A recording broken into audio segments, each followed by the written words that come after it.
بسم الله الرحمن الرحيم. قالوا وزيرة حكومة الفدرال كصوماليا وما تسوي من كلن كودي خميس لا أيوة ما تكلن كوحي كجهل لين أمني الدلكة وحنا كلن كمان تشيل قدومنا يرسال كحجين كالدلكة مدن محمد عمر عرت وقرنتي يرسال كحجين أيها كلن ككفر التعسير لودر دمان دتك كل انتين ويركي نوديد كيكو خادم هوتيل كأسوائل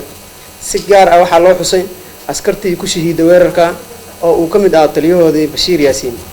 قالوا وزيرة waxay go'aan gole ku awaalmariyeen taliye Bashiir sida soo socota in liiska ciidanka loogu qoro ma dhinte isla markaana la siiyo bilad sharaf waa ogtiin ciidanka markay dhintaan wasaaradda gaashaaniga iyo ciidamada xoogga systemku u yaala waxa waaye askariga markuu dhinto laba liis furan in liiska ma dhintaana lagu qoro askarta haliyada sida xuquuqdooda ay u qaataan sida askar nool oo waajibaadka gudanaya iyo in lagu qoro askartii shahiid oo xuquuqdoodii la yareeyo maadaama uu soo shaqeynay marka taliye Bashiir waxa lagu abaalmariyay in bilad sharaf la siiyo liiska ciidanka xoogga dalkana loogu daro loo xisaabiyo inuu taagan yahay shaqadiisa wili uu gudanayo ma dhinta aan loo xisaabiyo xuquuqdiisana sidoo hore ay ahaato in loogu magac daro iridka hore ee madaxtooyada iridkii uu ahaa mataqaanaa shaqadiisa uu ku gudanayo in loogu magac daro in wasaaradda waxbarashada ay damaanad qaato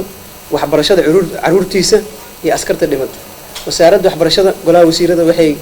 مسؤولية سارين ورسالة ما تكشف قدامنا قعد صدق إنه قادان مسؤولية عرورة تلية بشير يضمان أسكرتي لشهيدي وحبر الشدود سكولرشيب وصهرين لسيين مدن عرته أيافر وسارة شغله كله إنه صوت دياريان سياسة وحلو قونا يضمان هذا أسكرتي هذا أسكرته يدد كريت كه كل أنت أيقو كشقينا يدنا هذا أيقو قدنا واجبات كذا ضمان شغالة ريت كه askarta ay ku shahiid ayagoo maslaxada dalka ka shaqeynaya in loo diyaariyo siyaasad eheladooda iyo caruurtooda wax loogu qabanayo hadda kadib wasaaradda gaashaandhigga ayaa sheegtay in maalmaha soo socda ay qabanayaan ay ku tali jiraan in la qaado weeraro lagu ciribtirayo nabadiidka si looga hortago fikirkooda ah in dalka aysan ka dhicin doorasho xor ah waa ogtiin de maalmahan waxay weerarada u labalaabayaan waxa waa dalkan inaysan doorasho ka dhicin waxaan ku aaminaynaa xukuumadda ay mar walba ay ku dadaalaysan waxa dalkan in ay ka dhacdo doorasho marka si cabsi la'aan nimankaana loo ciribtiro dalka doorasho ugu dhacdo wasaaradda gaashaandhigga waxay golaha ka hor sheegtay in ciidamada AMISOM iyo ciidamada Soomaaliyeed ay labalaabi doonaan dadaalada ay ugu jiraan in la baabi'iyo dhammaan nabadiidka aad u mahadsantiin.